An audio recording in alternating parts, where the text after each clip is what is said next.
Welcome to Revolutionary Lumpen Radio, the podcast for the lumpen proletariat, from the left and from the left to the lumpen proletariat. In this episode, we really take a deep dive into Diaspora Britain with the help of a writer named Zola, who identifies as ex-Muslim. Together, we all really expose the racism and segregation and diaspora that goes on in our society and encompasses the globe in order to facilitate imperialism. This is the first episode where I'm going to actually give a verbal disclaimer. Please do not proceed to listen to if you're easily upset. These subjects may be emotionally overwhelming for you. On both. Cool stuff. Are you ready to start? Okay. Welcome to Revolutionary Lumpen Radio. Zola, we're really happy to have you here with us, talk about topics that don't get talked about enough, in my opinion. Because we're both from Britain, it's really great that we can talk about like Britain in general.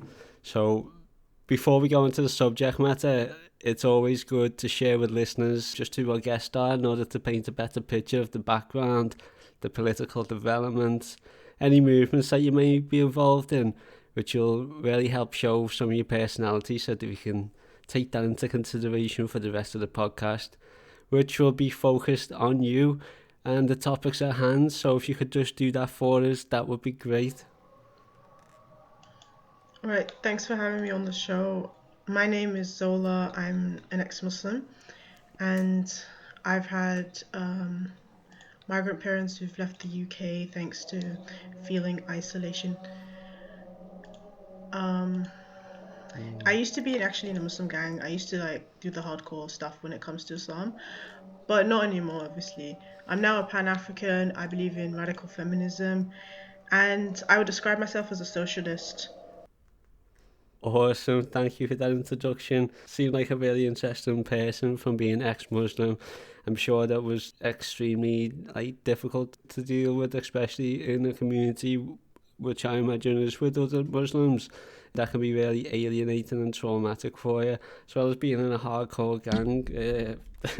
My G, we love our lumpen proletarians on this show, and it's awesome that you got that class consciousness and you was able to take those lessons that you learned from that lifestyle and hopefully use it to make the world a better place, and so that we can all march towards a better future together, away from having to, in one way or another, be exploited, if not by a capitalist, then a lumpen capitalist, even worse. So let's talk about a series of topics here. Thankfully, you're willing to bring out the horrors of modern day Britain, essentially. To make this not a joke, I think we're here to talk about a phenomenon that can be described as diaspora, which is also described as a movement, migration, or scattering of people away from established or ancestral homeland. What this is going to be discussed over a number of questions with you, Zola. So thank you for being here.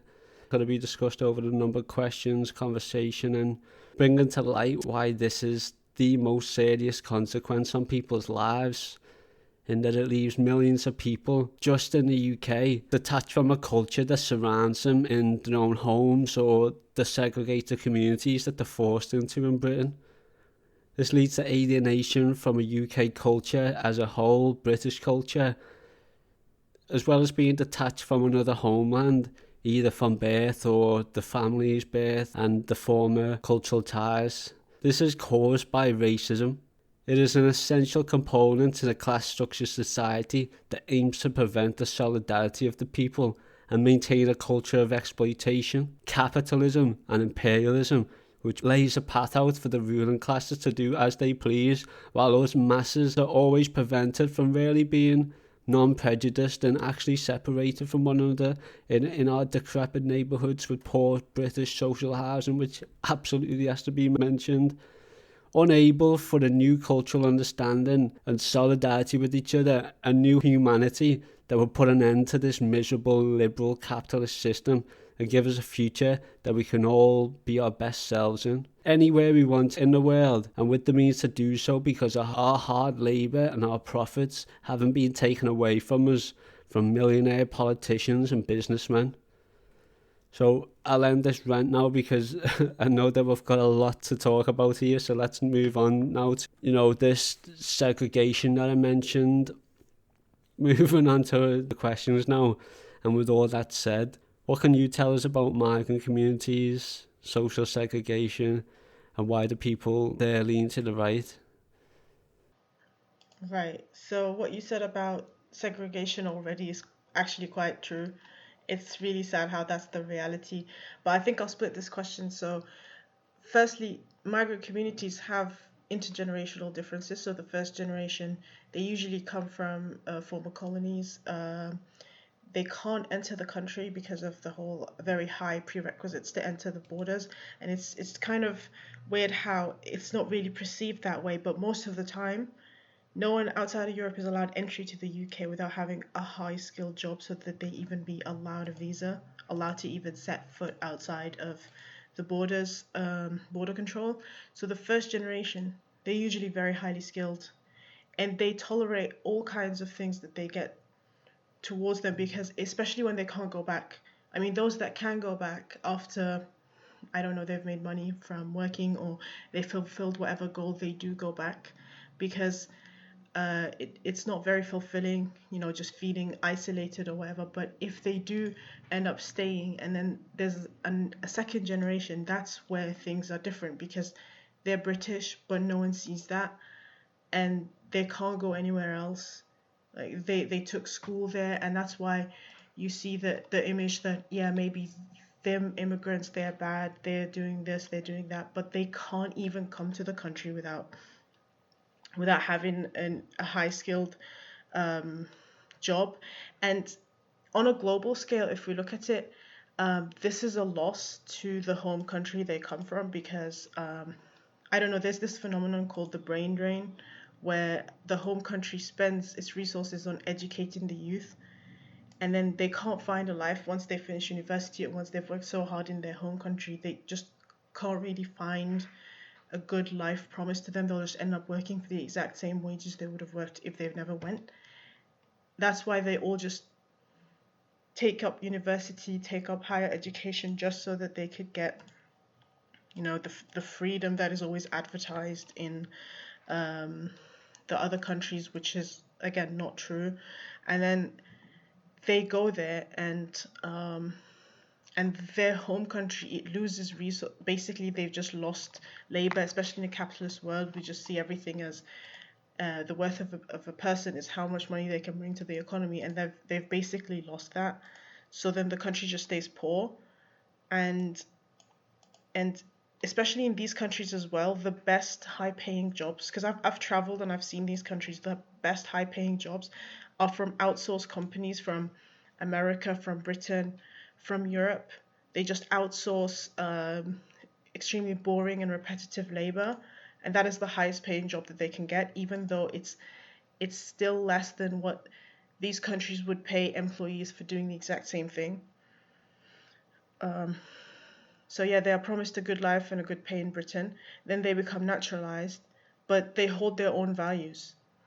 It's their kids, the next generation, that holds British values, and that's where you see a lot of more clashes. For example, but I'll get onto this later on. But with the sense of violence and extremism, this doesn't happen from the first generation. It's usually the second and the third, but not the fourth.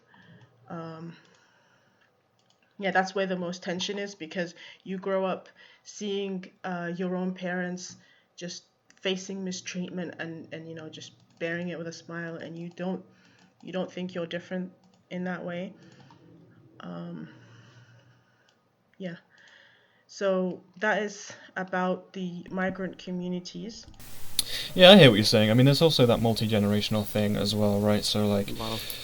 because a lot of what, sort of racist attacks people see, especially, like, migrants and everything, is they'll say, like, go back home, but by the time you're dealing with, like, second onward generations, like, this is home to them, right? So it doesn't even make sense at that point because they can't leave, and they're also not really wanted within those communities, unfortunately, so it's just kind of a weird sort of limbo situation. Wow, well said there, Ryan. I've got a couple of points there. Unless you want to respond to Ryan first, Ola. Okay. Yeah, there was a few things there. You mentioned, of course, intergenerational communities.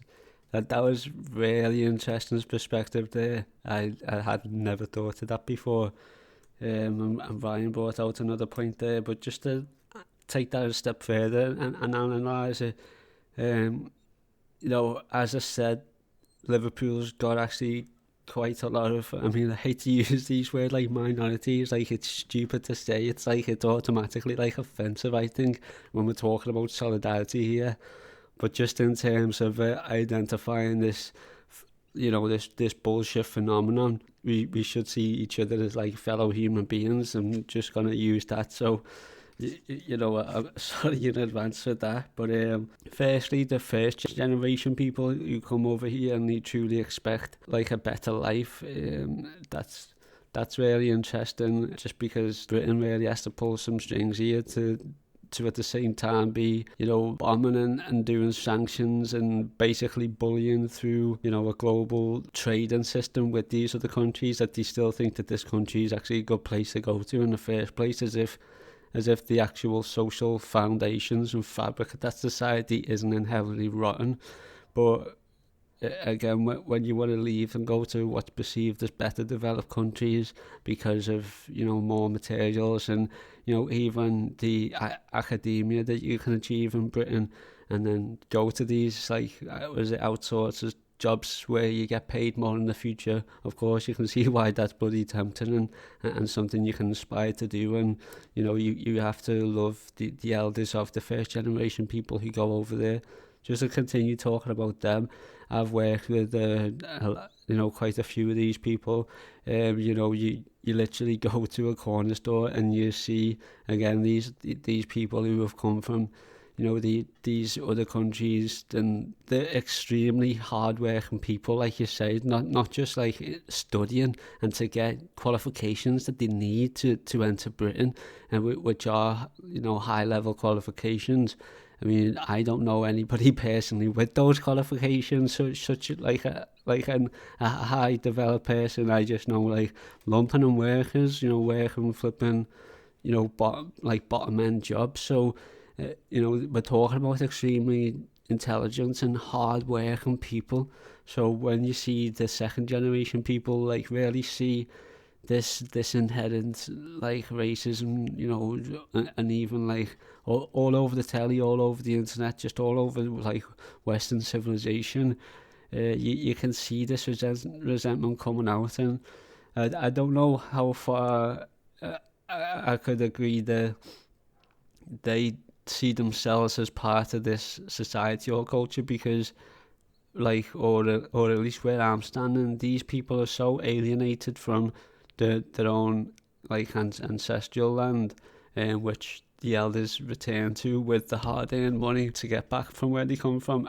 These second generations, they've also got a different accent for the most part than the masses of the white populations, and this is because of a lack of integration and just simply by the means of how they talk. And again, they're trying to juggle with two different languages. Again, this is intelligence. I mean, I don't really know anybody apart from like Huzo and maybe a few other people who can speak different languages. You know what I mean? You see me struggle with like basic English, and as well as like most other people who grew up in my school, again, they're not really that developed linguistically, but they have got the accent, which is basically a form of like slang, and it's basically like text talk all the time, like how you text on your phone, but this is how they talk like naturally. This is the vocabulary, so we really have to do justice for these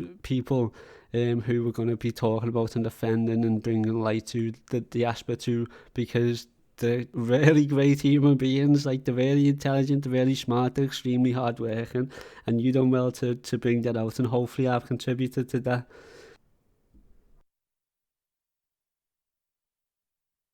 That was spot on what you said about especially about the learning the languages and everything. But I was gonna go on in my next point and explain something about social segregation. So it's actually more of a reaction than it is an action, especially when it comes from the community itself. So what first starts is the lack of welcoming community or environment, and then you see people refusing to learn their parents' languages, or like it all depends on the environment. I mean, I personally refused to learn my parents' language. My brother didn't, but because of what I've experienced, I'm a bit older than him, so I've gone through 9/11 when no one was allowed to go out. Like we used to go out in groups.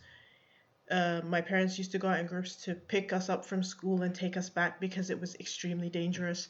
And I was a kid at the time. I didn't understand, like, my parents didn't teach me even what Islam was at the time.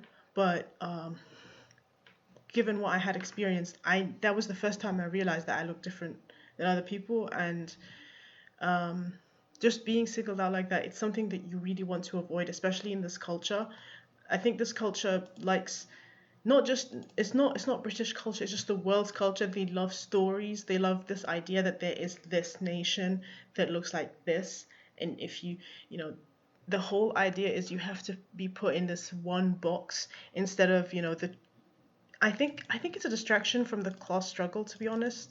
That's my opinion on it, because it's just a bunch of abstract things, like what language do your parents speak, that kind of determines how you're going to be treated. For example, some people, some immigrants from Syria or something, they look, I think they look the same as white people, and just because they would speak another language, or speak in a different way, then that would determine how they get treated. I think you remember the viral videos of that.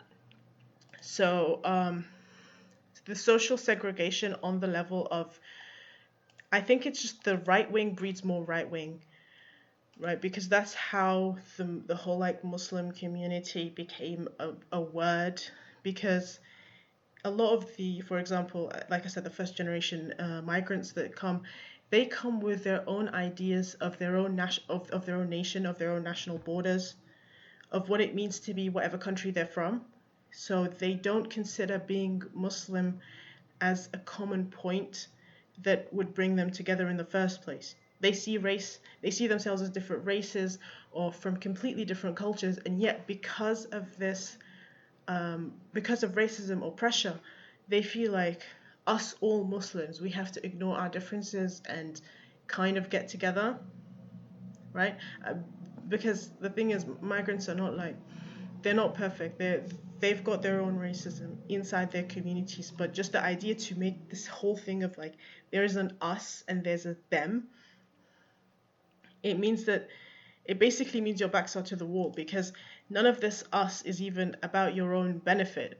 I think this also relates to, again, the whole forgetting the class consciousness. So you're you're a Muslim now, you have to ignore whatever's beneficial for you, just whatever's beneficial for the Muslim community, whatever that is. But in reality, in Muslim majority countries, it doesn't have a meaning, just the same way as there's no such, like, being a Christian doesn't bear any meaning in a Christian majority country, because that's not what they care about. But especially in Britain, I'm not sure in France, but especially in Britain, people would say things like, if you denounce your faith, you're no longer whatever country you're from, you're British. But that's seen in a bad way. Like, aren't we all British anyways? It's especially funny when these same Muslims would be like, yeah, I'm British, but then you, for example, lose your you lose your faith, and then you're no longer Somali or you're no longer Pakistani. But why? I think it's a way of like putting your backs to the wall. That, and we have to leave and go to a place that Britain made it hard to tolerate anyways. This is especially true because majority of the migrant communities do come from former British colonies, and I don't think colonialism is completely over yet. Even in Egypt, when the British left, they put a puppet king, and the military would salute the crown even after the quote unquote independence. So just because they're independent by name, I mean, for British colonies, it's kind of better than French colonies. The entire economy is printed by the French.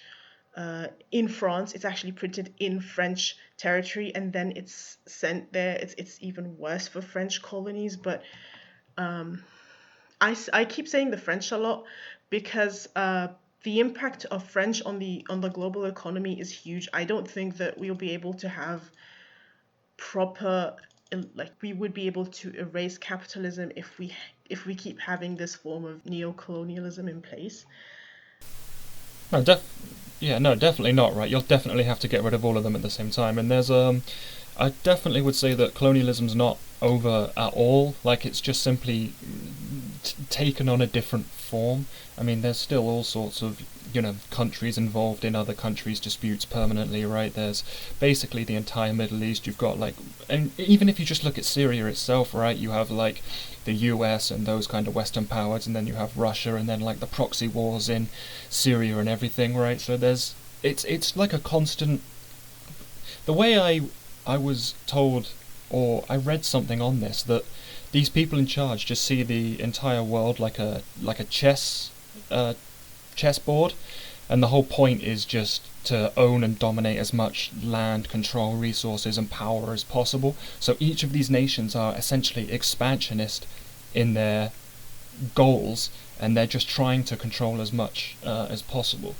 And this is why you always see America involved in all kinds of wars overseas, and capitalism, to be honest, requires it, right? That's what Lenin was talking about when he said, imperialism is the highest stage of capitalism, right?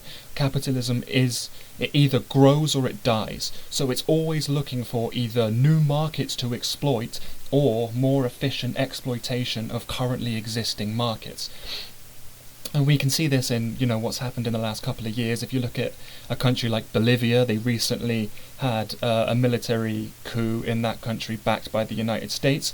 And then a couple days later, was it lithium, I believe? The rare mineral that the Bolivian government refused a private deal with the United States. And then suddenly, a couple days later, lithium prices go up. And the reason that these rare minerals are required is because they're used in, technology, phones, those kinds of things. And rare earth minerals are becoming in higher supply as, capitalism keeps churning out, more and more technology, essentially. So they're not just coming after culture and identity and history, which of course they love to take away our history from us because we built history.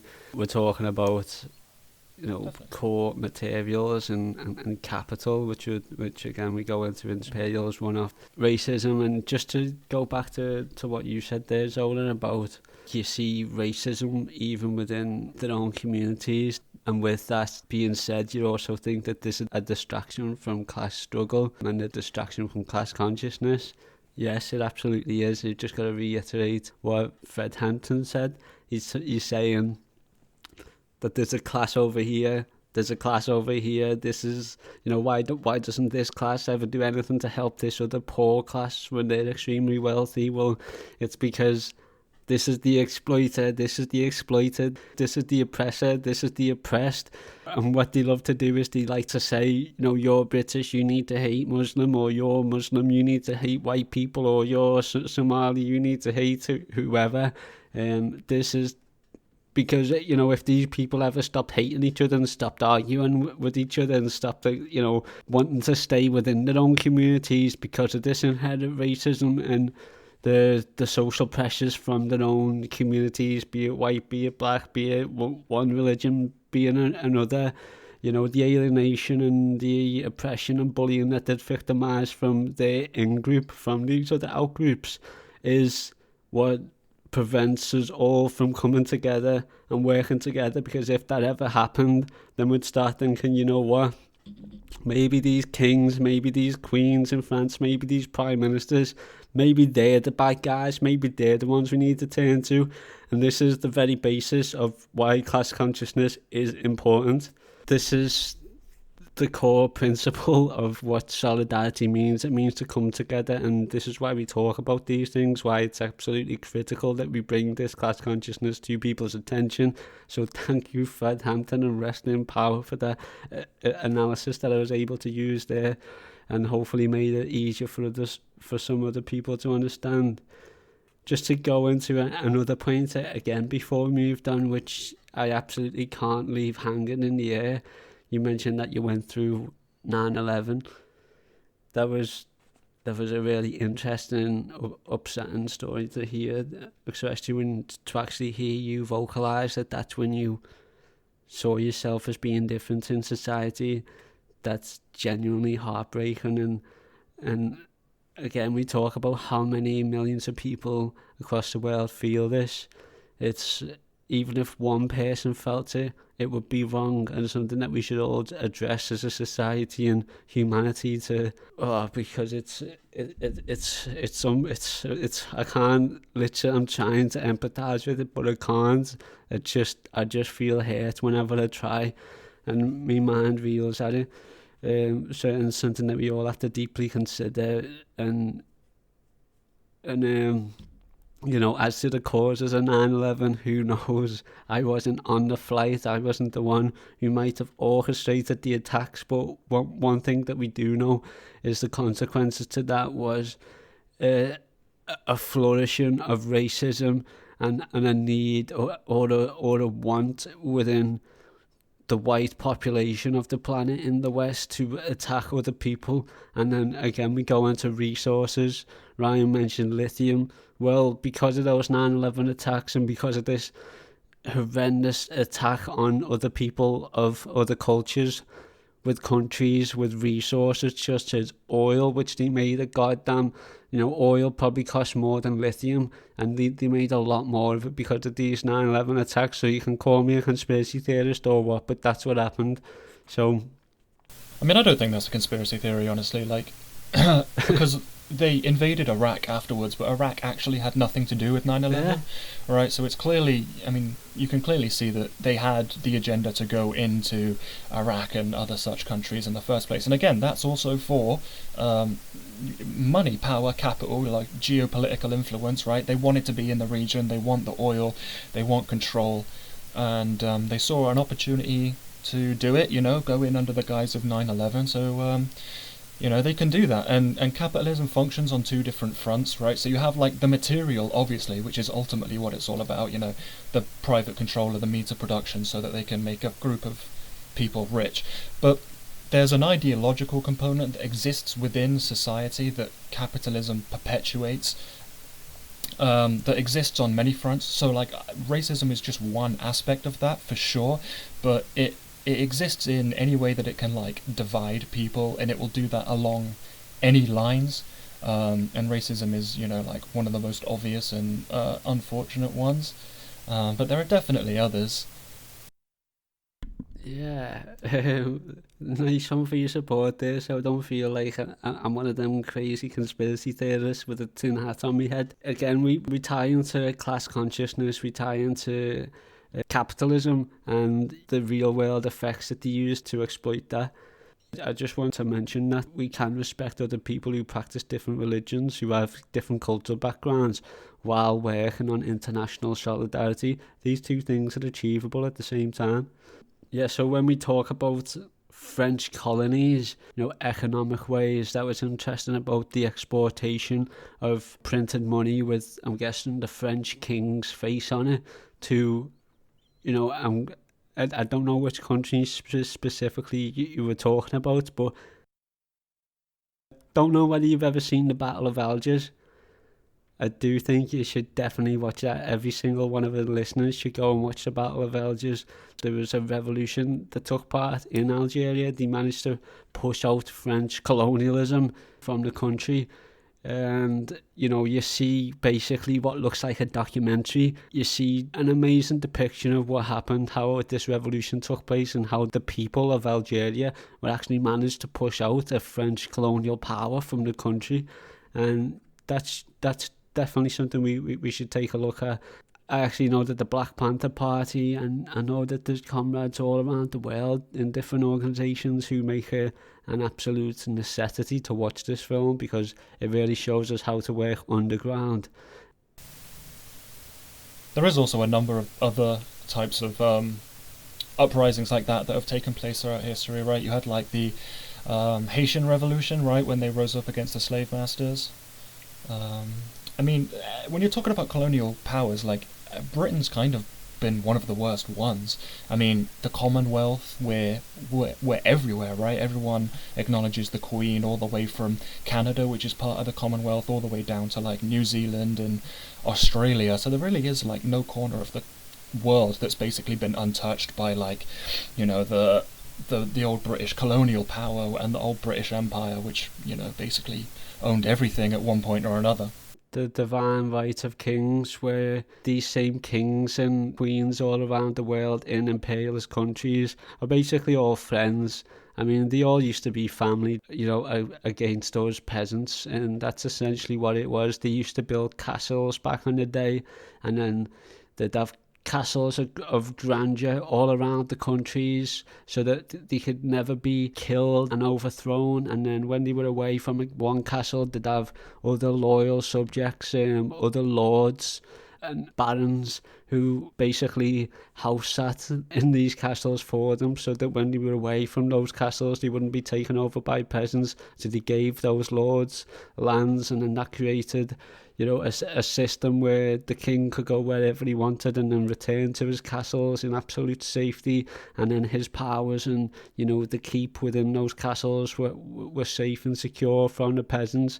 And then what you have today is you replace castles with, you know, the International Monetary Fund or the IMF working with the World Bank in the United States and other bourgeois capitalists around the world. Turning food-growing land into factories for export production. Funded largely by Japan, it is the kind of so-called reform demanded by the IMF. The new factories will produce new revenue and profits for foreigners. They will also produce new debt for the Philippines. Calabarzon typifies the kind of development strategy which only brings ruin to the third world, because such a strategy is premised, for example, on massive development, so-called development, massive exploitation of the environment, change in people's way of life, taking land from the people and the peasants to be able to convert these into so-called industrial zones with the problems of pollution and everything.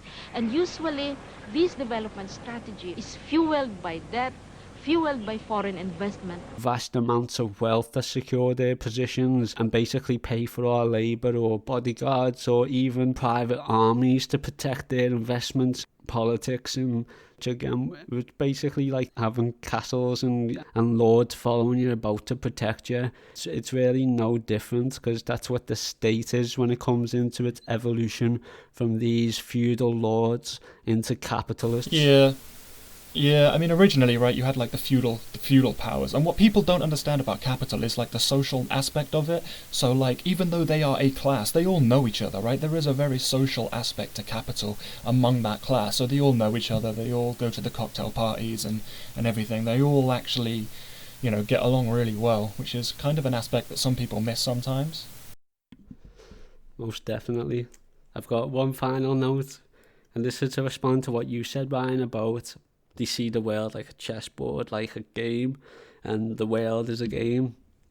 Well, this is what they do at the cocktail parties that you mentioned, where they sit on those dead long tables where everybody gathers around, and you've got one head at the table, and then they've literally got like a banquet in front of them, and then they've got like loads of cooks coming around dropping off all incredible scans for them, all amazing food, and then they're constantly being literally served to, as if it's half of the word from servant. This is how they live, like on the reg, and then they discuss how they play the world as a game.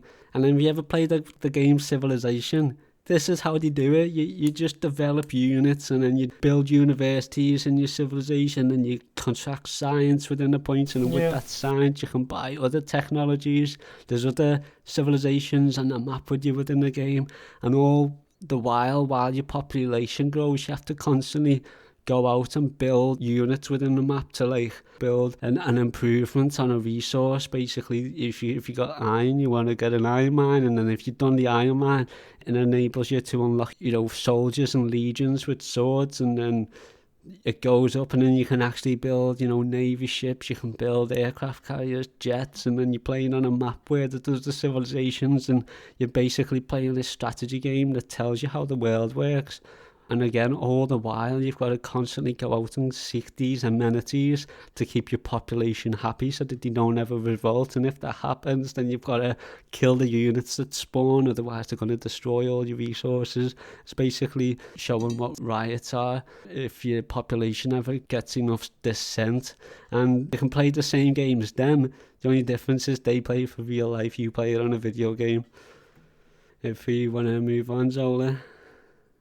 Yeah, I actually also wanted to respond to the exact same point that Ryan said.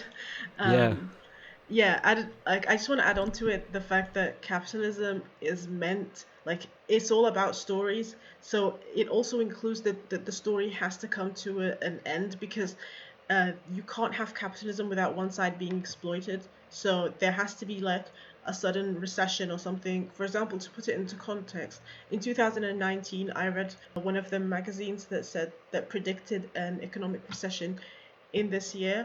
Growth has to happen to a limit, and then it has to break itself down so that it can repeat the cycle. It's not meant to last forever. It's not meant to, you know, actually give benefits or anything. Yeah, definitely. That's why we get boom-bust cycles, right? Like, the whole system is built on profit maximization for a short period of time, and then the whole thing collapses, and then it gets bailed out, and then they get to do whatever they want again. So, for example, there's this really popular statement like, go back to Africa or go back to wherever you're from. It's not just said by, for example, white nationalists, it's also said by quote-unquote black supremacists in, for example, America or wherever. It doesn't make sense, because the word white or the word black doesn't actually have any meaning. There's no country called white country, or there's no country called black country. But this statement is very interesting because it's said by two opposite sides that are both on the right. Again, it ties down to the stories, the chess pieces that you were saying, Ryan. For example, Islamic fundamentalists, which we'll get to later, they're also right-wing, and they don't define themselves on the left-right scales. And because, you know, they are Muslims in the West, they do enjoy the immunity of libertarianism or liberalism. I actually can't tell the difference between them because of how it doesn't have anything to do with actual liberal values. It just has to do with, we'll just do this to spite the conservatives without actually thinking, is this right for humanity? You know, at the end of the day, they're still capitalists. They still have the same thing. So liberalism and multiculturalism, these both failed, right? So, for example, there's another statement that also is a bit annoying, that you should see people as equal despite their color, as if their color is an issue, right? Even though their interests are literally the same as their workmate, their neighbor, but it's an agenda of separating the working class with abstract or bogus terms as the Muslims or the immigrants, even though there is no collective consensus. And if there was, it would not be different from any Britain. It's literally the exact same consensus of, you want to have a good life, you want to, have a family, whatever it is that has value to you. There's no collective consensus because we don't have class conscious. Yeah, that's something that I usually bring up when I'm talking to right-wingers or something, right? They always talk about we have to save Western democracy, and it's always Western civilization, and it's what is that? When you say that, what are you even talking about? What does that mean? What is Western civilization? McDonald's? I don't even understand what the point is that they're trying to make here. This thing in your mind that you're trying to preserve I don't even think really exists. I mean, what is it? Just like a collection of companies on some dirt. Like, it's not. I don't know. Maybe they have some kind of weird. And again, it must come back to that story idea, right? The idea that capitalism or has told them, or vice versa, about, you know, the story of how we got here and we're great and we're the white people, so we have to be awesome, so everything we do is great, so we have to save it, whatever it is, even though it doesn't really exist. We've got to save it anyway, and everything else is bad, basically. Yeah, very, very funny critique there. Yeah, I've got a couple of points to bring out of that. So it was interesting that you said so about capitalism failing. You mentioned and predicted the recessions are always predictable, and I completely agree. The capitalism has absolutely failed more times than communism ever has. But at the same time, you could also take up another paradigm to say that capitalism hasn't failed. It has to the economists. It has to those liberals who, again, as you mentioned, subscribe to this idea of something that doesn't exist, whether you call that Western civilization or whether you call that liberal ideology or libertarianism or neo-colonialism. This is all, again, a smokescreen to keep not just the minorities, the poorest people in society arguing with each other. This also keeps the intellectuals arguing with each other, the people who go to universities and study this economic system and who do have right-wing beliefs, and those who do argue over the shit that you see on the news and the politics, because these are people, again, who are trained by this liberal society, who have followed a higher education, and while they might not argue over where money goes because they're not really that poor off and they don't really suffer racism themselves, they're constantly arguing with each other to say no, capitalism should work this way, no, capitalism would be better off for the next few years if we take it in this direction, capitalism failed us here, so we should go here. These are all, again, falling for the same smokescreen. It's not about race, it's not about poverty, it's about a system of capitalism that, again, it exists, but it doesn't actually exist. If you actually look at the facts and what capitalism is long gone, it's past. And we're not talking just about imperialism. When we talk about the United States capitalism, it's not a market of free trade, it's not a place where you can enter and then become a Jeff Bezos.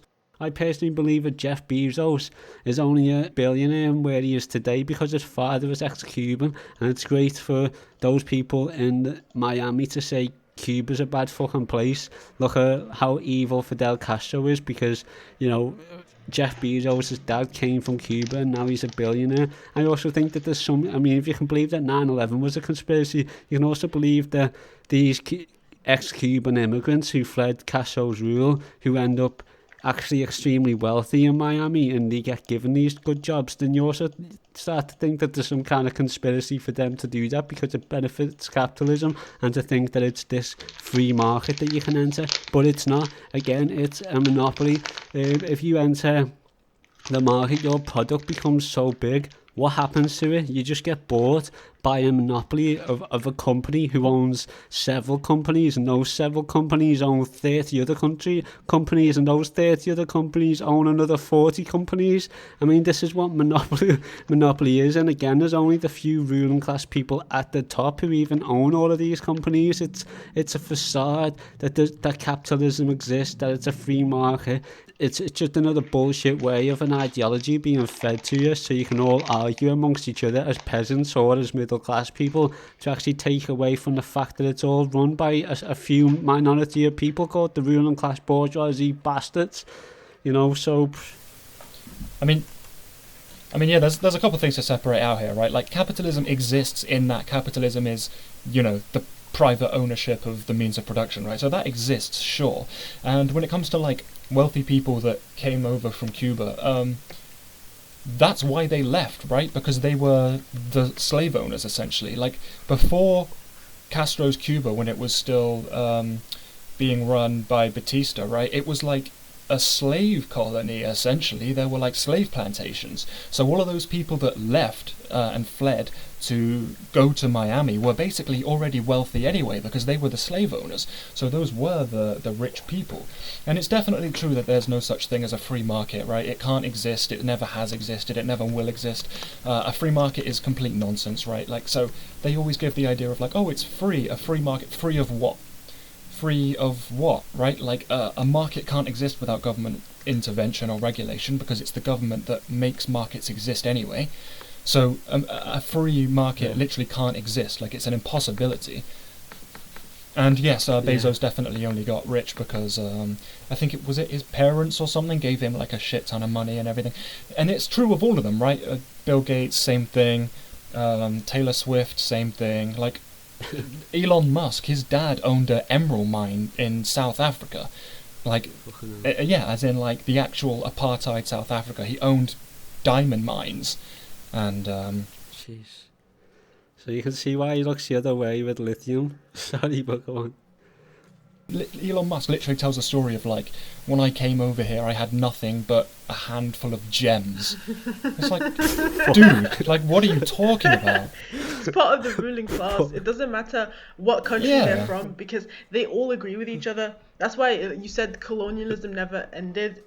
The ruling class just thinks they have the exact same thing. They're in agreement with each other. They just put us against each other. Mm-hmm. Oh god. Yeah, definitely. But don't laugh, I'm gonna cry to this. It's really that absurd, you know what I'm saying? I mean, it is, but it also goes back to the storytelling point, right? Like, how does capitalism ideologically perpetuate itself? It tells the story of anyone can be rich, you can do it too, work hard. Meanwhile, all the people at the top were given money by their parents. They inherited money. Everyone that they know grew up rich and wealthy and with connections, and they worked at, this guy's firm, and I got that job because he's my dad's friend, and that's how that whole thing works. And that's the ideological storytelling of capitalism, and that's how it perpetuates itself. It tells the story of anyone can do it, you can do it too, work hard, and that also puts the problem on you. It puts the onus on you. Right? If you're not rich, if you're not doing well, that's now your fault, because anyone can do it if they work hard. So if you're not doing it, it must be a fault of you instead of the system and the structures that exist. We really can't understate the power of storytelling here, because storytelling existed long before capitalism, long before the divine rights of kings. It existed when language existed and we started to communicate with each other as human beings, as the communication species that we are, that separates us from other animals on this planet. It's this ability to communicate with each other and to justify our decisions within a community with one another. And from the groups and I guess leaderships and that must have developed, and this is something that capitalism is definitely really, this is the ultimate thing that capitalism's ever exploited from humanity. I mean, we talk about the exploitation of labour, but it's the power of storytelling which really holds the power. It's not a liberal ideology, it is the power of storytelling. It's this thing that makes us common people believe in the history that they lay out for us, and it's up to us to tell the truth and to tell a better story than a more convincing one for other people to follow. And this is, Karl Marx definitely has his go at that, and we're doing our go at that. So yeah, I mean, the power of storytelling can't really be overstated here, and something we should actually concentrate on, I think, in the future. Actually, that was half the notes I had was about this, about the story. You have to understand why people make stories, like a story of what a nation is. I think you've mentioned that in a previous episode, but it's just like you make it just so that they fantasize about being the ruling class or like whatever that is, that's them, and it's not true, right? So anyone who's telling you any story that doesn't involve maximization of pleasure to like the most amount of people, then that story is a lie. That's what I think. Because if you tell someone, you have to sacrifice for your nation, you have to eat less food or like stand on like these long lines for bread for your nation or for your god or for whatever, they're not your friend. this whole story is a lie. It's meant to keep you in control, because there's no such thing as, especially in capitalism, there's no such thing as we will suffer now so that tomorrow will be better. No, every step we take is to be better. So if you accept the lower conditions now, you'll never, like, they'll just take you for granted. I mean, yeah, about being tough to accept the conditions is exceptionally tough. That's why I know that a few of my mates and a few people who I know, despite knowing me and probably being really interested in what I'm doing with this podcast, it is basically aimed at them. It's aimed at my community. It's aimed at the people in my city and people beyond that who want to, you know, obviously learn about Marxist-Leninism and, basically our history, but to accept these realities, it can be traumatic because it can be really upsetting to really understand just how shit the world is and just how heavily exploited that we are. So that's why we have to support each other as comrades when we do look into these things, and we do have to be friends and work with one each other. Like, I mean, it's extremely upsetting and it can be hard to listen to. So to any of those friends who know me, like, despite what you may think of me as a person, or despite of what you may think of what we're talking about here, it is the truth, and thank you for listening. And it might be tough to really listen to it and to really accept it. Don't let it get you down. Keep listening to it. You can always reach out and speak to me or us here and talk about these issues further. It's the whole point in it. If you do like it, share it with other people. It's nothing to be ashamed of. It's nothing to be embarrassed about here. It's something that we're all going through together, and the more that we go through it together, the better the world's gonna be. Because I mean, we're gonna have each other's back instead of being absolutely fingered by the ruling class. Like, it's no joke. Okay, so that was some really interesting talking points. We really brought what's already been discussed out quite a bit there. So I'm very excited to crack on here as we move on to social segregation as a more specific topic. So if you don't mind leading us into that, please, Zola. Yeah, so where we were going on with this is that where white nationalists think about it. So, for example, they keep blaming things like multiculturalism as being a quote unquote failure. And I think a lot of people in the ex Muslim community agree with that as well.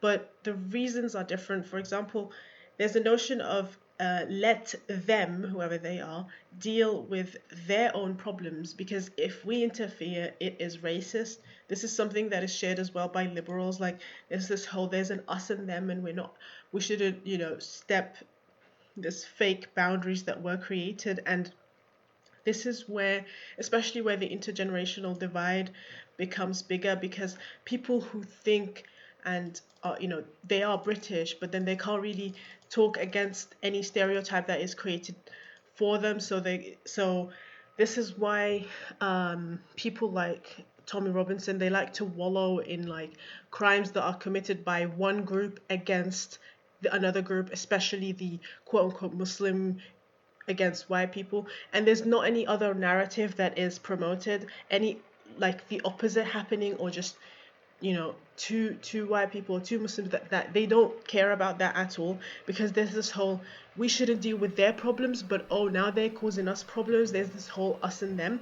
So for example, I think it's pretty common, not just in Britain but also in Europe, that a neighbor would just call the police many times on an immigrant family for no reason. Just say they were loud, or they were playing ball very loudly. And it's funny because we didn't have a ball to play with anyways. Like, we didn't used to play with a ball in the back garden, but this happens all the time. They just call the police and say noise or whatever it is they could. And then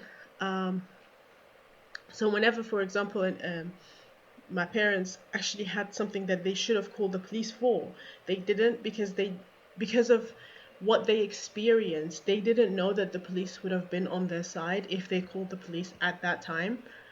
It's this idea that because they're different, then they should be then police force and like the social services should be on their side.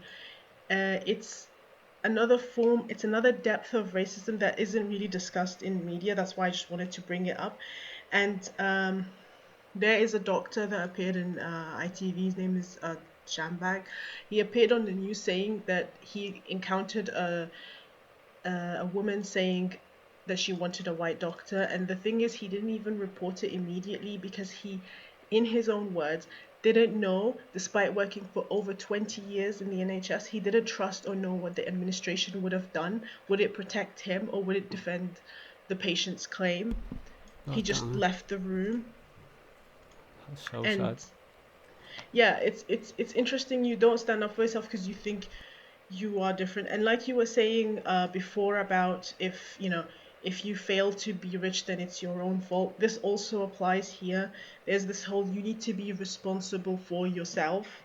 There's this collective you that you have to be responsible for, and you sacrifice your own benefit for the group. Something that is extremely held strongly by Muslim communities ever since 9/11, because 9/11 changed the Western world. In especially all the Muslim communities were treated extremely differently before and after. They had to group up. Yep, that's when they had to group up with nationalities that they wouldn't have talked with otherwise, and in their own home countries they would have been racist towards people from those countries, but now it's the whole there's an us, it's a whole like we will gather against the common enemy narrative, as if the common enemy is the white working class when it isn't, but because we're pitted against each other. Yeah. Yeah, interesting, and also again upsetting. I just want to reiterate what you said there about us versus them, and you mentioned Tommy Robertson. I don't want to utter his name too much on this show because I'm not about platforming evil, vindictive racists, but he does help cement these us versus them. I think he's in jail now, but that was not after fomenting hate and racism. And who was he working with, like Britain First or some group of gobshite fascists? It was someone like that. And I mean, he was given a media space and a platform by bourgeois free press for a long enough time to have a substantial impact on this us versus them fascist mentality. So despite him being in jail now, I mean, I'm sure he's just simply building up more followers in jail, and he's probably going to come out and we're going to hear of him again, no doubt, which is really telling of the British state and what it thinks of what's justice. A small little thing I found funny about that as well is like he was always on about like law and order, why don't they follow the law and everything, and then the second he breaks the law, all his followers are like, yeah, but not him, nah, let him out, like, nah, it's fine, don't worry about it. Yeah, it's fun. And it's ironic as well, like they use the failings of the economy itself to say, yeah, the reason why you're not like the ruling class is because of them, and it's not because the ruling class will never give up its status for you. Yeah, it's ironic. Precisely. And to lead on to the next point, Ryan, you said these fascists used these, migrants are breaking the law, and then that just ties into an observation that you made, Zola, saying that you've witnessed and had neighbours phone up the police saying that, oh, you're messing around with the fucking ball because you're kids playing outside, even though you've never had the ball, but they'd find any excuse to say, oh, these kids or these migrants are breaking the law, and actually phone the police. So that's the Tommy Robertson analysis where you brought that out against their group, Ryan. That's your personal experience, though, of where you've seen that on a smaller scale, and I can tell you now, I've literally seen that in my life in like the last 2 years.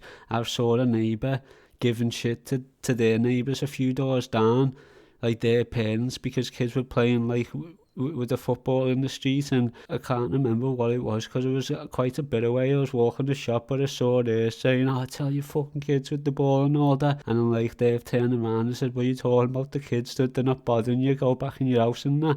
And then I basically heard like this argument where this woman got called like a racist and all that by these parents, and in all likelihood she was probably a racist doing the exact same that we've just mentioned, where they just want to basically phone the state and really hassle these people who, again, are already going through fucking enough being in this country. And this is the racism that we're talking about, and some concrete examples that we all in Britain have seen it happens, it goes on, and this is what we're talking about. This is what we want to put an end to, like literally immediately and as soon as possible. And we have to talk about class analysis to do that. Like, I'm sorry, but we have to read Marx, we have to read Lenin, we have to communicate with communists and socialists, because that's the only way we're going to put an end to it. It's the only better option that we've got.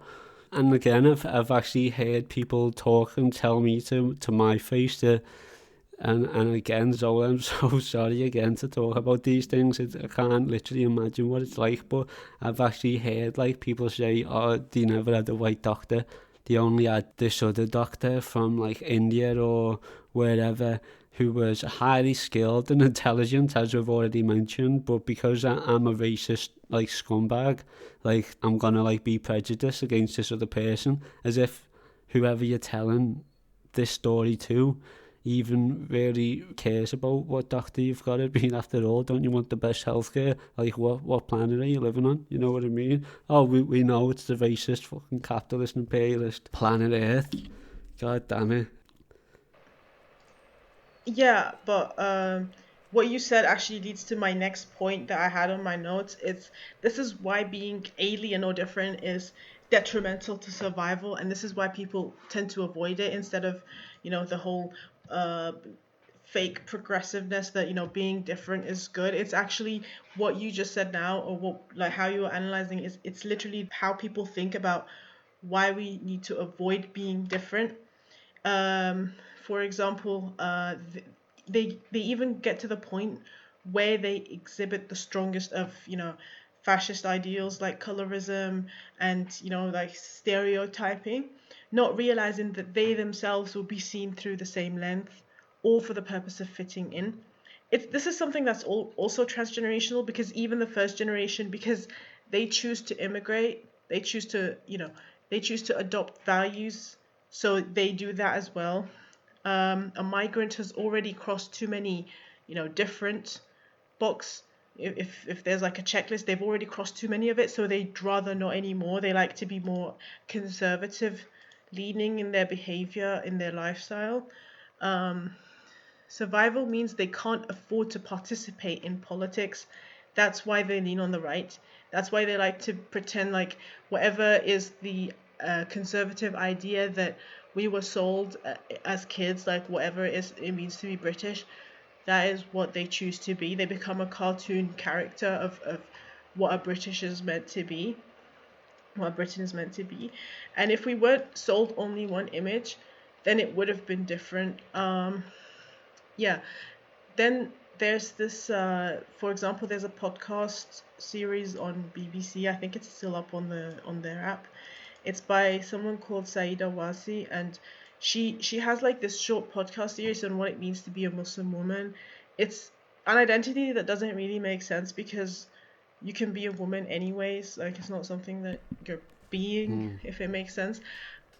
But it's just basically a definition that, like right-wing definition. Like, most of the episodes were, I mean, they're pretty good episodes, not gonna lie, but it's, most of it is, yes, I have a job that is different than whatever was on the telly, but yeah, we know that already. I don't think anyone choose to be seen as a Muslim or singled out on it, right? That's also, that's something that really hurts me right now, because I see the ex-Muslim community, and it pains me to see how prominently right-wing they are, especially the biggest figures we have in the ex-Muslim community. Just because Muslims like hate the ex-Muslims, they hate the minority within the minority just for being different, just for crossing too many boxes of being different. Despite us, we have the same experience. That doesn't mean that you should just go full on right-wing.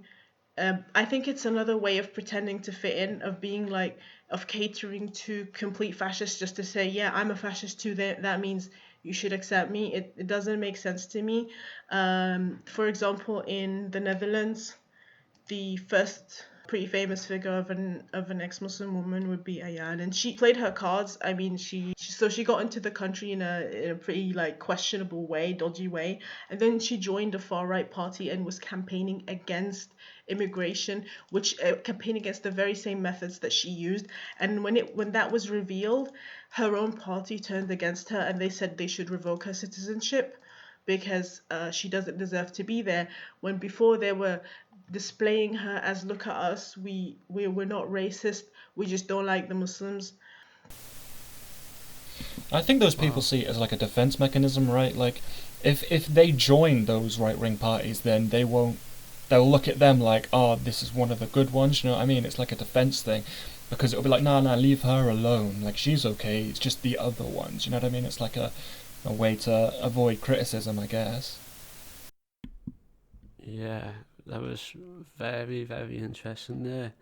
I mean, a point that I found particularly interesting that you made was to say that why people turn to the right and why they take part in these right-wing politics, or why they subscribe to those ideas, and it's because of the positions they don't really have, and another alternative, and it's because they've got to take part in these right-wing, like nationalist, like politics and these political organisations, because they haven't got no option. Because I mean, it's easier to just go around saying that you're racist and you want to oppose immigrants, or you want to impose all these,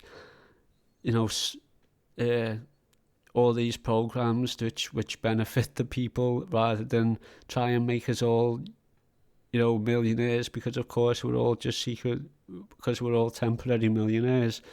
But this is fundamentally a reason why taking part in electoral politics, or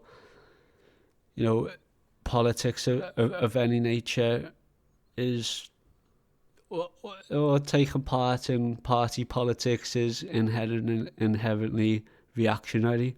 And that's what we mean when we say these people are essentially being a component of fascism, of liberalism, of capitalism, and they're opposing their own class, which they're a part of. They're opposing proletarians just by taking part in electoral politics. And this is certainly a position that we've held in Revolutionary Lumpen Radio a number of times, and we've talked about reactionaries who turn to politics, because taking part in politics, whether it's left wing or right wing, is inherently against your own class interest. So regardless of who you are on an individual level, or what ideals you might hold, by taking part in any kind of what you call official politics, whether it's a Labour Party or the Conservatives, you're inherently going against your own interest. There's no way you can participate without the place of your roots. There's no possible way. Yeah, you might make yourself a better position by using your skin colour or your racial or religious background to help you propel within politics, even if that may not be what you're consciously doing. There's still white people within that political structure who will use you to their advantage. And of course it worked for Barack Obama in that sense, that he was the first black president. But again, I mean, he bombing African countries with drones, and the military industrial complex really benefited him with him there. He was a great component for capitalism and imperialism. So this is why, again, we call these people reactionaries. And it's a really interesting point that you was able to bring out on how people who might not be necessarily white or, nationalist already are taking part in these, and some of the effects that could have. So thanks for bringing that out. But yeah, I can understand why people turn to it, of course, because they're like, it's said that once you take part in those politics, I mean, you can feel like you're on the in-group. But again, we have to reiterate that you're never going to be on the in-group. Yeah, so this is unfortunate for a lot of people living in Britain their whole life, but then they become exiled or deported or whatever you want to call it, just for some documents. There's even a doctor in Liverpool who also, like, she was going to face deportation for this exact same reason, just a bunch of random documents, even though, she lived there her whole life. And it's a trend that ex-Muslims face, and as well, not just, the right wing, but also the Islamic fundamentalists, which are also right wing. They exploit this, British Islamic fundamentalists especially. So they use racism that comes from the ruling class, or like the struggle from, the white nationalists. They control the Muslim community, and they'll threaten them with deportation. You leave Britain if you don't act like this specific way, if you don't act right wing. So it's a pressure from both sides to become more to the right, and it really hurts that so many people in our generation are just going towards the right, and it doesn't make sense to me, because they're voting against their own interests, and just because they don't have the right documents. And these documents are like obtained with a series of increasingly complex and difficult bureaucratic like visits. It's not something that makes that is a righteous system anyways. Yeah, there's a few reasons for that. That's because historically the immigrants are accepted. They're accepted whenever capitalism needs poor labour, whenever they need to fill job markets, which aren't necessarily the best jobs. They're probably the worst to take part in, like out of every single job you could have. But they're very welcoming to immigrants whenever they need new wage slaves. And then whenever they've got certain jobs or technology increases in machinery to to really produce more capital on a more mechanicalised, industrialised level, then they don't need as many workers. So that's when they'll close the borders. But then when they need more people working jobs, or again when they need extremely intelligent academics with high skills, or whenever they come from universities who are professionals within certain industries, they'll open up the borders, because as you've just said and gave a material example to, it's the nurses, it's the doctors, it's the highly educated skilled workers who are mostly from India or from these other nations, because us as British people all go to flipping comprehensive schools. I mean, you know what I'm saying? We all go to shitty comprehensive schools, where like public schools which have got shitty funding. We can't fill these job roles. We're basically all, mostly like dumb, you know what I mean? I'm sorry, like I'll probably use a better word, but we all haven't reached our potential within education, because the education systems are constantly fucking deprived from funding. So we've all got to, if we want to educate ourselves, we have to go outside and we have to educate ourselves, because the public school system's definitely not going to give us that education. I mean, it's not an accident, right? I mean, these things are deliberately done, right? So, like, another way of putting that isn't such that, like, the people are dumb. It's that this is a function of a capitalist system, like upping the bar for education perpetually, right? They institute all sorts of barriers and hurdles and jumps that you have to get through to even get an education. So, they introduce tuition fees. So this automatically puts a barrier between who can get an education and who can't, right? If you're rich, you just go, you just pay it, no problem. If you're not, you take loans out with like a 6% interest fee, right? Now you're automatically behind already. And so if you're not from, those classes that benefit, they're putting you at a disadvantage perpetually, and you're having to work harder and harder and harder just to get to the same point that, anyone else is at. Yeah, that's definitely something middle class people can do. They might be able to achieve these loans to put you in private schools, but for working class people, no, that's not really a reality unless you're making a lot of money in crime. Like, there's no other way. But yeah, absolutely right.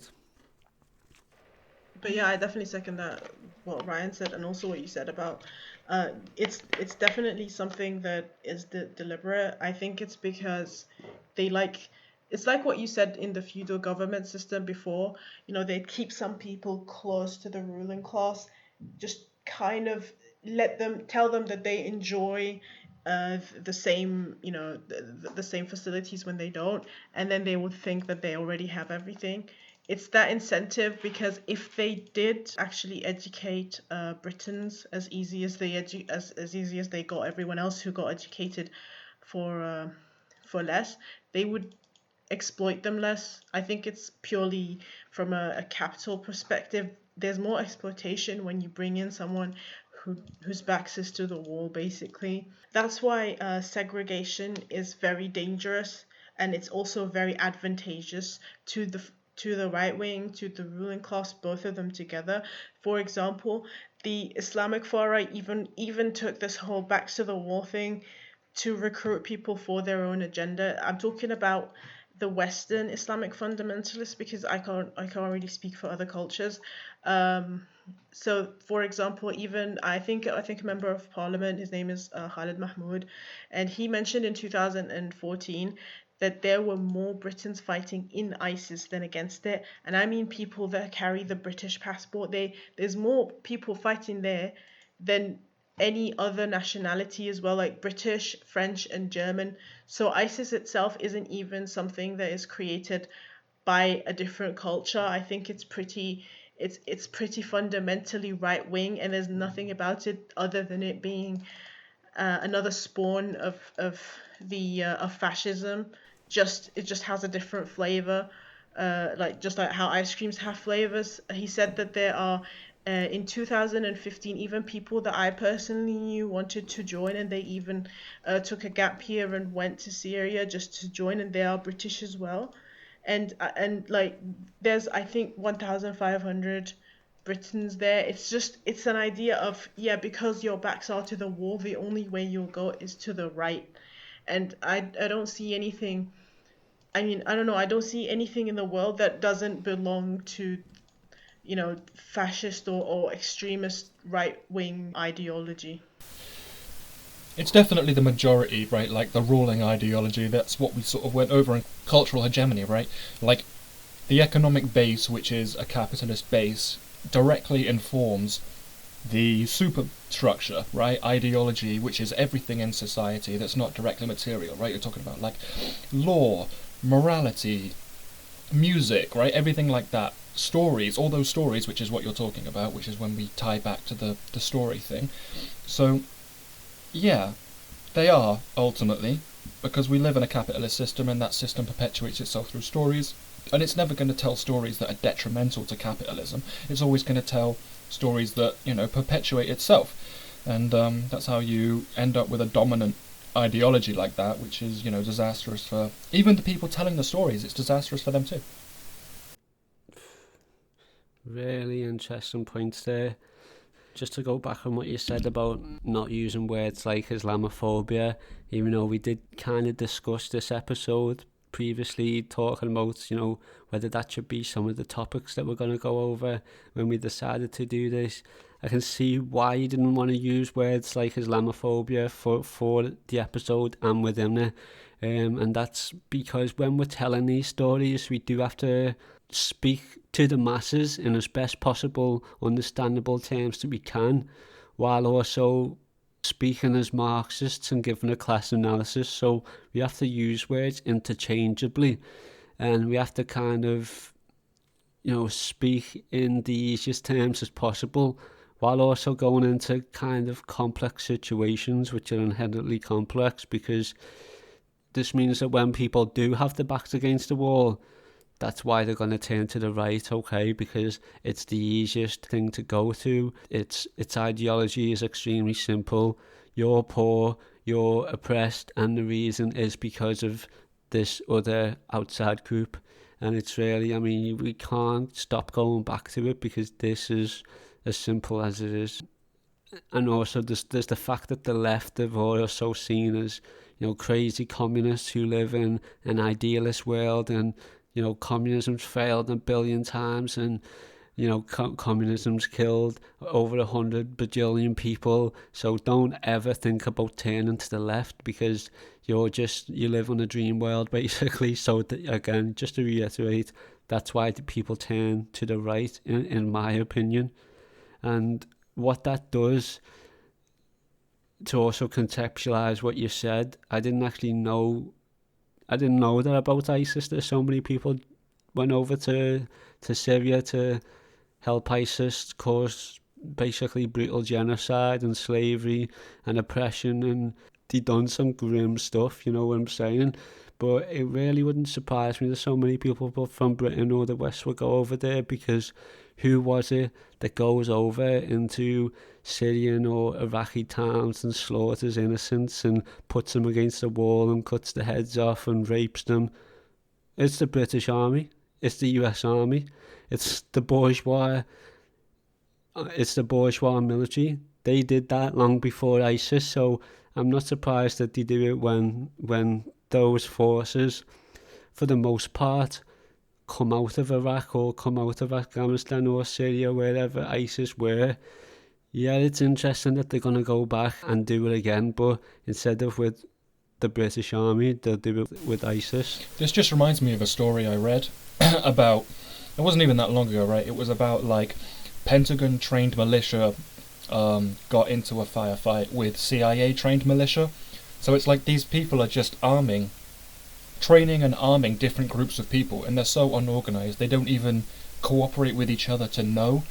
So these are, like two groups that were fighting each other, but they were both being trained by the United States government, right? So, yeah. I mean, they train and they arm people and they send them over for sure. Yeah, we talked about this for quite a bit in Triad Democracy versus Proletarian Dictatorship. Everybody needs to check that out and actually listen to some theory. It's very interesting. But this is, again, to keep those regions, not just for profit, but it's also to keep those regions in a state of medievalism, you know what I'm saying, and literally feudalistic, not to insult anybody, but they do the best to keep those nations in a barbaric society. And this helps with the storytelling, saying, oh look, they haven't even got fucking electricity. Yeah, it's because they've hit all the electrical plants with cruise missiles, and they've intentionally keep them without water. And again, this is to make them come over, whether legally or illegally, and work as undocumented labour or documented labour.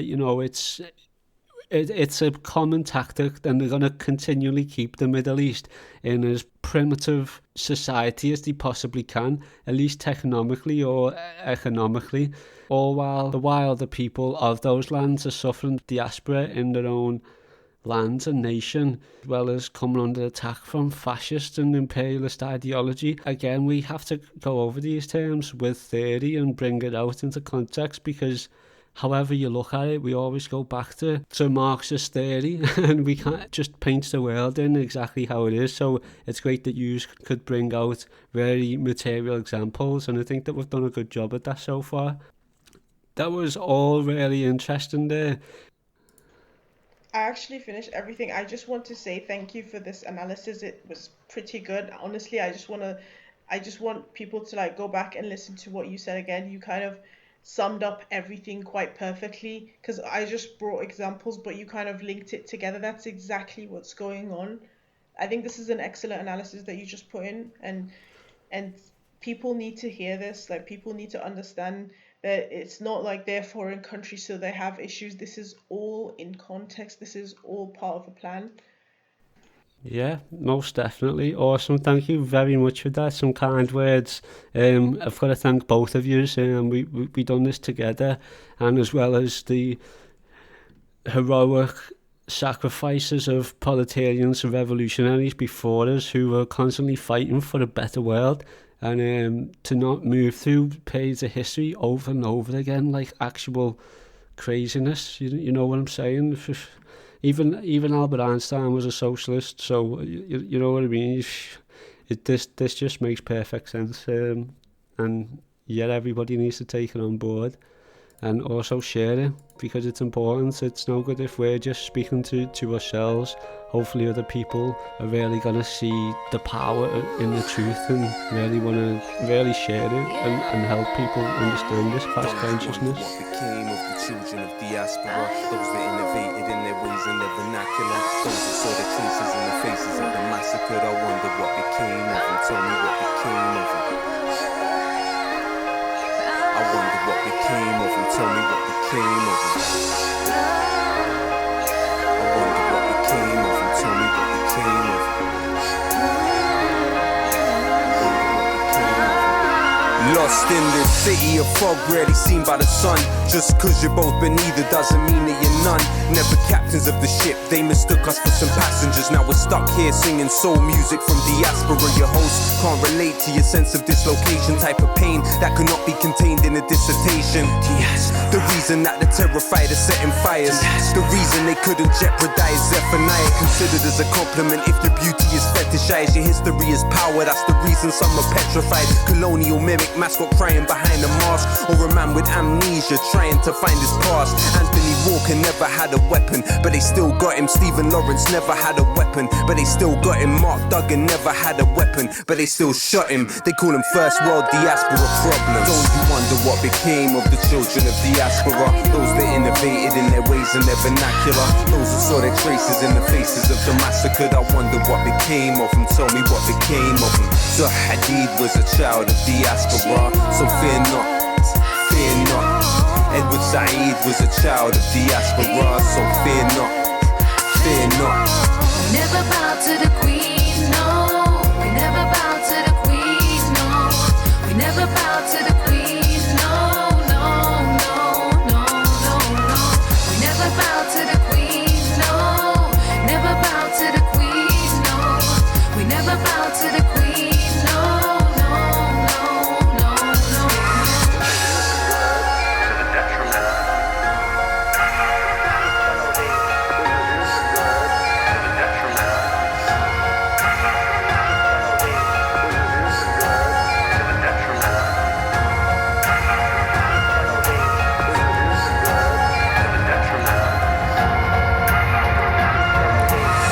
The middle passage, either sink or you swim. Bleach the pigment of skin and pray it's privilege trickling in.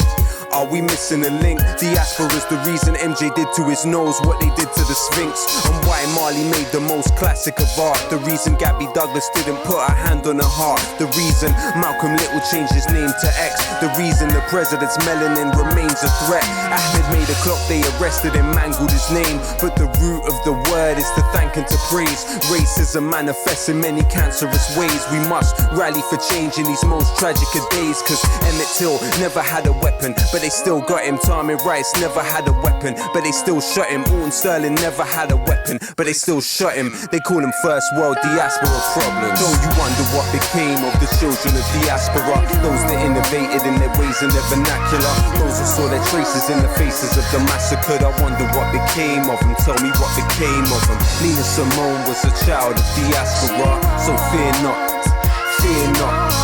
Frantz Fanon was a child of diaspora, so fear not, fear not. There's no allegiance to the flag, no. There's no allegiance to the flag, no. There's no allegiance to the flag, no, no, no, no, no, no. There's no allegiance to the flag, no. There's no allegiance to the flag, no. There's no allegiance to the flag, no, no, no, no, no, no. We never bow to the queen, no. We never bow to the queen, no. We never bow to the queen, no, no, no, no, no, no. We never bow to the queen, no. Never bow to the queen, no. We never bow to the queen, no, no, no, no, no, no. We never bow to the queen, no. We never bow to the queen, no. We never bow to the queen, no. We never bow to the queen, Never bow, never bow to the queen, no. Never bow to the queen, no. No, never bow to the queen, no. Never bow to the queen, no. Never bow to the queen, no. No.